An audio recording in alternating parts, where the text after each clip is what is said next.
हाणीअ मूंखे अपडेट कयूं पिया दादू मां मंसूर चांडियो जी रिपोर्ट मुताबिक़ त लाइव स्टॉक खाते जी रवायती सुस्ती मालवंद माण्हुनि जो लखें रुपया नुक़सान थियण लॻो।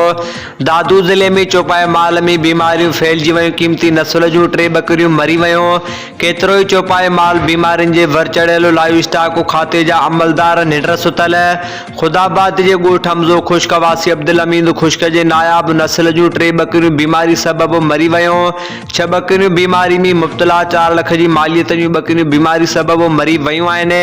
लाइव स्टॉक खाते खे बीमारी बाबति इतलाह कयो पर बीमार बकरियुनि जो इलाज न थियण सबबि मरी वयूं। मुंहिंजूं बकरियूं नायाब नस्ल जूं आहिनि। जंहिं लाइ कुझु ॾींहं अॻु deputy director live stock Hyderabad मेले में नुमाइश लाइ पिणु घुरियो हुयो।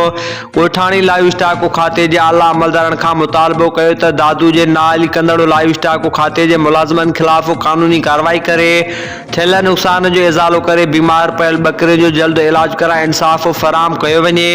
ॿी सूरत में बकरियुनि समेत दादू प्रेस क्लब आॾो एहतजाज कंदुसि।